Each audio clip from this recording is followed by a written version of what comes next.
Okay,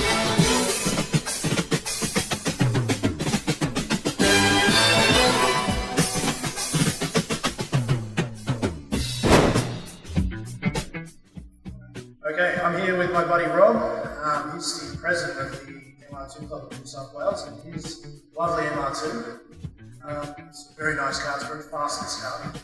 So Rob's going to take us around and show me all the cool details. No worries, let's do it. Right. So, there's not really much of the car that I haven't modified in some way. So I've got an Aeroware copy front lip. Yep. Got auto piston side skirts, I believe they are. Some Phoenix power in the rear corners here. Yep. The wheels are Work Equip and Hilo, or in Hilos. And Helos. Which are kind of like the predecessor to the Work Meisters. The profile from down here is kind of identical to actual Work Equips. Okay. But then when you start seeing the curves of the spokes, that's You've kind got of the Meister look. Yeah, it's quite unique. You don't often see those, do you? Yeah. The actual difference from the Meisters, it's hard to realise what it is until you really pay attention. It's, on the Meisters, this bit is all recessed. Oh, yes. So the nuts stick out from where the wheel is. Yep. That's the difference. Cool. And I've got big brake kits, front and rear. So the rears are Mazda RX-8 Sport front rotors, which are 322 millimeters, I think. 322 on the back. Yeah. Right. They're later model MR2 calipers on the rear as well. Right. With obviously a bracket to space it out. Okay. And the front is a Lexus LS400 315mm disc. So it's actually a smaller disc on the front. Yeah, which is the same as factory.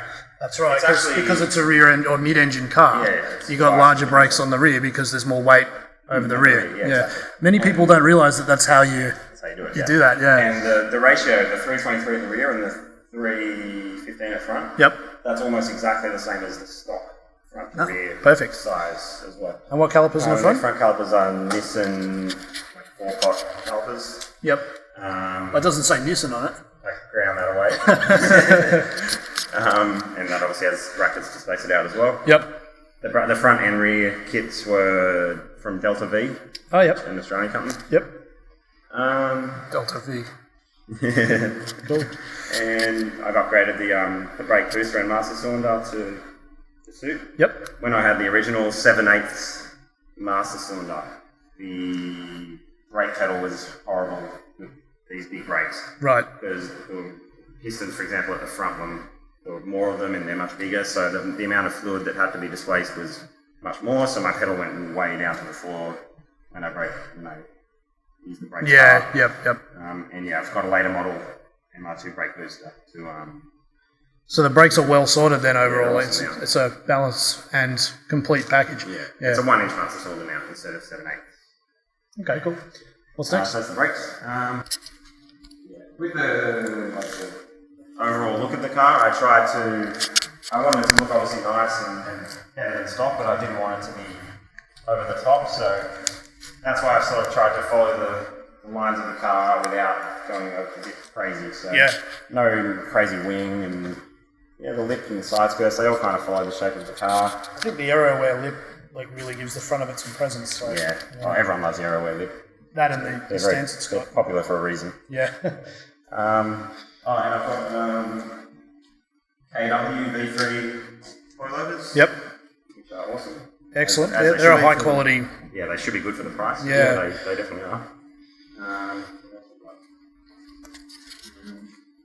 The exhaust is fully custom, so the tips are just off the shelf bits welded on. Yep. Later model rear lights. Yep. It's an early model. Yeah, you got the early model wing. Yep. I had one I think I've had two like that. I had the later model rear lights and the early wing. The thing I like about the early wing is that it really goes with the shape of the car. That line of the body. Yeah, if you look at it from directly side there. on the car, it just follows exactly the shape of the car. The later model one doesn't do that, and a lot of the aftermarket ones are a bit iffy in that regard. So it's I like all the wings really, but I don't feel the need to change this because I like how it looks. Good stuff. Well, I guess I do the interior. We saved the best bit for last year. Yeah, okay. I don't know if you guys see much from this side. It's a bit dark because everything's black. I do take the car to the track, so a lot of people have said a lot of people have said, why not put in a bucket seat and stuff? Yep. And in theory, yeah, that is a great idea, but I love how clean and stock the interior looks. So this is a JDM MR2, isn't it? So they're factory GT leather, seats, leather and suede, isn't it? Yeah. Which is a good combination because you have the leather on the bolster, but the suede holds you in place because leather lets you slide around in your clothing. And it's not as bad in the heat as well. The reason why racing seats are normally suede and not, or fabric and not leather. Yep. Good old Dan Dism floor mats. Yeah, nice. New, rich and sports. I think we'll be able to see that, but yeah, that's cool. Yep. The TRD shift knob, Momo steering wheel. Yep. TRD 300 km/h speedo as well. Yep. That was my car, definitely goes faster than the 180 that it started with. That's better. Yeah, now I can see it. We get an annoying beeping, but Yep, and maybe I'll give you the links later, but I've made some videos that show some fancy stuff I've got happening with my tacho and my check light. Yep, I've seen those. That was courtesy of your Adaptronic top of the range ECU. Yeah, I've got an Adaptronic E1280S ECU which can do anything more than, like, when I say anything, I'm not even exaggerating. You can change. You can program it. You can make it's like a programmable logic controller for engineers out there who know what a PLC is. Yeah, so because the ECU is controlling the tacho output anyway, and the ECU is totally configurable, I was able to make the tacho do all kinds of crazy cool things. I'll put the link in the description. Yeah, I'll give you the link later. Yeah, like Rob was saying to me, he was able to use his tacho to give him his ethanol content, because we'll get to that in a moment. And the tacho noodle would actually show him the percentage of ethanol content. Divided by 10, yeah. Divided by 10. So, it generally wouldn't go beyond like 90% anyway. If it is 85%, it'll show like 8,500 RPM or 8.5. Yeah. Which is, that is a cool way to do it. He can press a button that I think he's put in the dashboard, and that sets that up. So I'll put that link in the description, and you can have a look at how he's done that. I'm always listening to the engine more than the stereo, so I always forget to show these details. So I've got a big 12-inch sub behind the passenger seat there. Oh, yep. So I made custom this box enclosure myself from scratch, just for fun. Really. Because in MR2 you've only got that much space to work with. Yeah, I basically made it exactly the recommended number of litres that the sub needed, and just made it fit in the space I had. Fantastic. Carpeted it to make it look stock. Could you make one of those again? I've still got the diagram and all the measurements, so yes. Yay, alright, cool. Yes. I'll keep that in mind.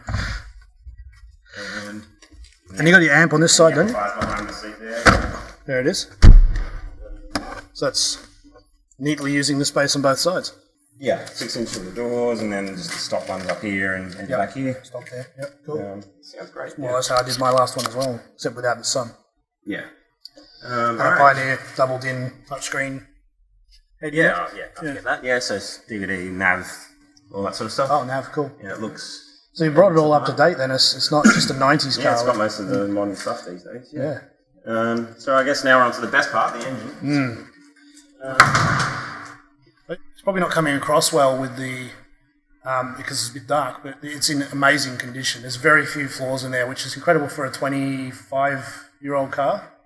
26 this year? 26, yeah. It's really in beautiful condition. The whole car, the paint is immaculate as well. I think that probably coming across a bit better. And I think you've won some awards, like some shows you've been in, haven't you? Yeah. Actually, last thing I won was horsepower. Best horsepower. That's right, Kilowatt King, wasn't it? Kilowatt King, yeah. On a dyno day. At the time. Luckily, no Supras turned up to ruin that for me, because they would have made the same power with more ease. True, yeah. Anyway, so... You certainly would have won your 2-litre category. Oh, by mine. Yeah. So this is what 504 wheel horsepower looks like. There's the Kilowatt King engine. Yeah, so roughly 380 kilowatts of the wheels on E85. All right, so I see a lot of confusing looking stuff here. It doesn't look much like a normal 3S GTE. No, there's not much left that's original apart from lock and so it's running flex fuel. I've had every possible combination of normal and ethanol fuel in there, all kinds of percentages, and it runs exactly the same apart from a difference in power. It runs beautifully no matter what, which is awesome. Is that the flex sensor? No, it's hidden away behind the It's hidden, is it? Oh, okay. That would be the map sensor, probably. Oh, it's the map sensor. Okay, yep.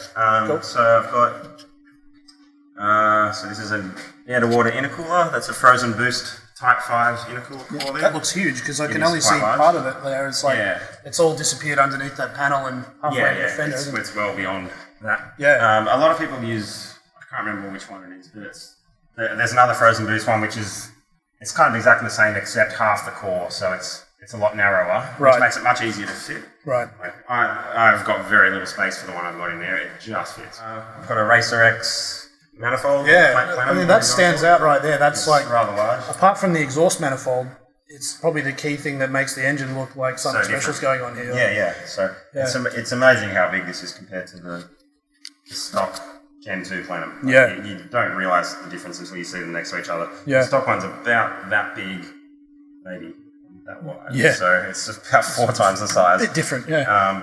And we've got a Racer X fuel rail kit with Injector Dynamics IDE 2000s. Yep. Even though they're enormous, they still work beautifully at idle, so they're amazing injectors. Cool. I think I only get up to something like 60 or 70% duty cycle on them, even though I'm at 500 horsepower, so they're that much oversized and they're still okay. That's good. Plenty of room for more then. Yeah, they didn't have I think the ideal ones would be sort of 13 or 1400 cc per minute, but they didn't exist yet when I did this. So even with the 85, you only got 60% duty cycle. Like that. Yeah, wow. Maybe 70%. Good stuff. So I've got coil on plug conversions, so they're 1ZZ Toyota coils with the Racer X bracket or mounting plate. Yep. And yeah, full race exhaust manifold. Full race. So that's a top end brand, isn't it? Yeah, it's an amazing thing. When I got it, it wasn't ceramic coated. Yep. And then I ended up deciding to ceramic coat it anyway in black. Yep. There used to be a big ugly heat shield over this because on the dyno, the old lines that I had here, these are the oil catch cam lines. Yep.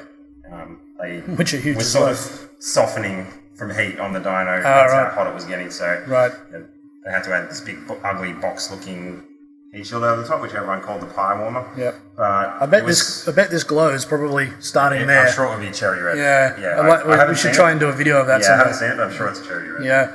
But yeah, it was so ugly and it was covering up this beautiful manifold, so I had to change it. So I kept this bit to protect the ignition system and everything. Yep.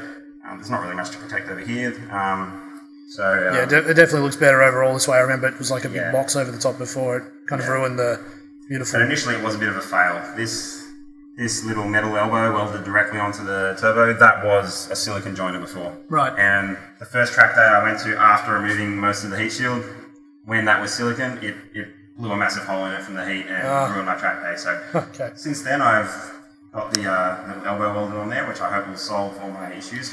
This particular section of piping here has caused me nothing but grief. It's okay now, but in the past I've changed it about 3 times and it's never worked. I remember we were at Eastern Creek, Western Sydney International Dragway, and you were doing some runs there, and it blew off on pretty much every pass. 4 out of 6, I think, out of my passes at the drags that night. Yeah. And you still managed an 11-second pass. Anyway, the hose off, I did an 11 anyway. So I'll go back soon and get a 10, I hope. Yep. So I hope that's all good now.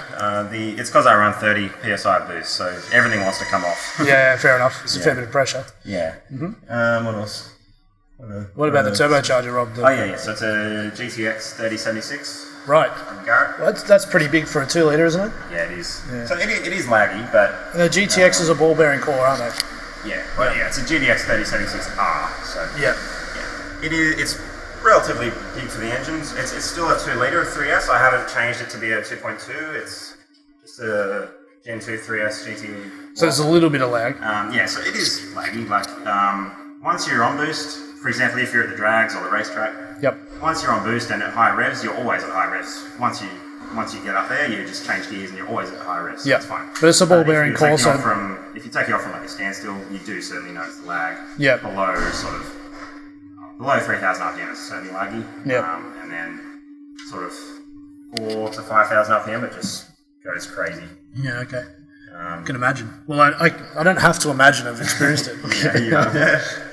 It actually I think it's between 4,000 and 4,700 RPM on the dyno graph. The power goes up by 200 kilowatts. Right. So it's a bit aggressive. Very good.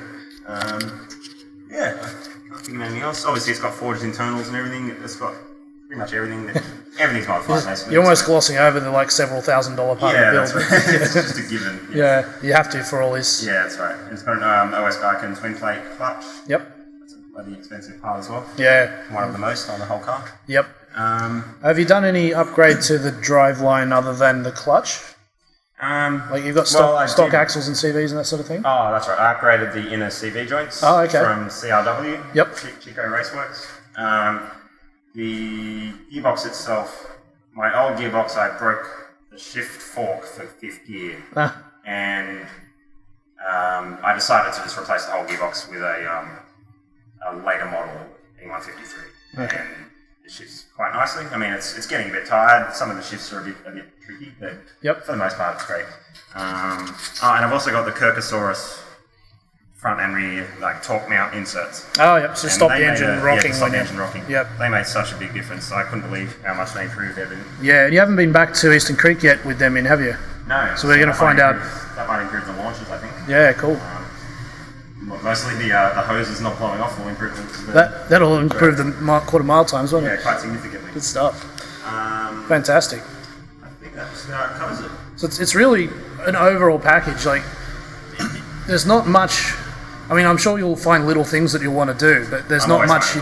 There's nothing you need to do. Like, it's almost a complete project, isn't it? Like, yeah. For the last year or two, all I've been doing is tiny little reliability improvements, just little things like things that used to be rubbing together that shouldn't have been. I've sort of moved them, and just little things like that. So what was the power figure at what boost again?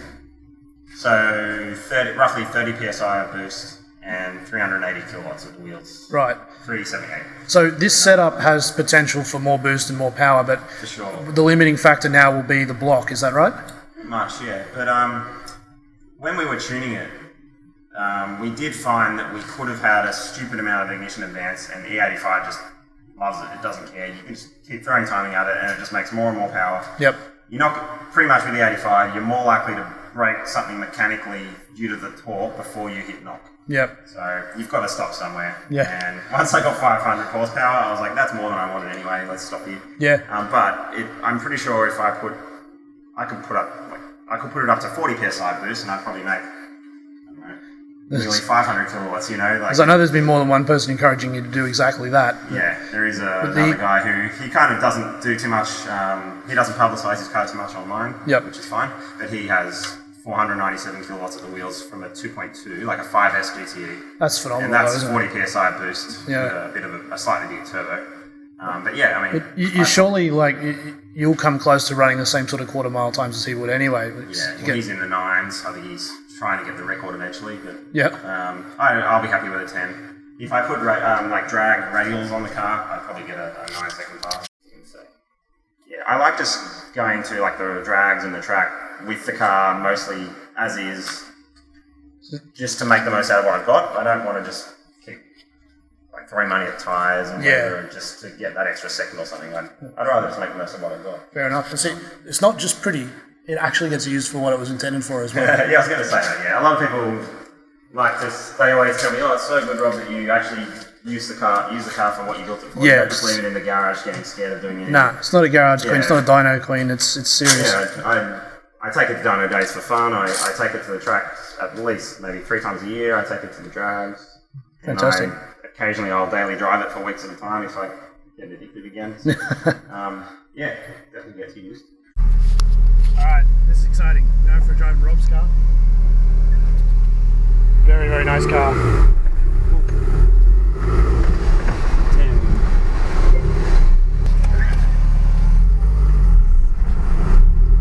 Out into the world once more.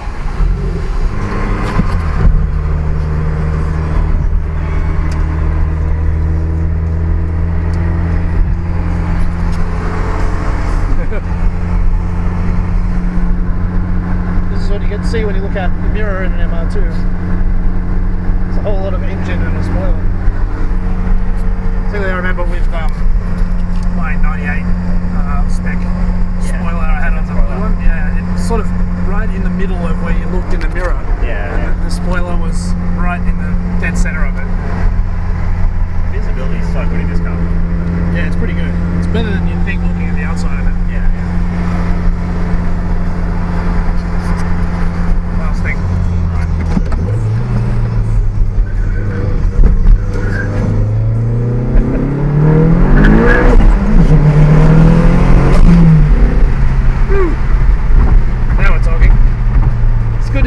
free space in front of you sometimes, isn't it? Yeah. Okay, Rob, thanks for that. That was excellent. It's really, really nice notion about that one. Thank you. Thank you.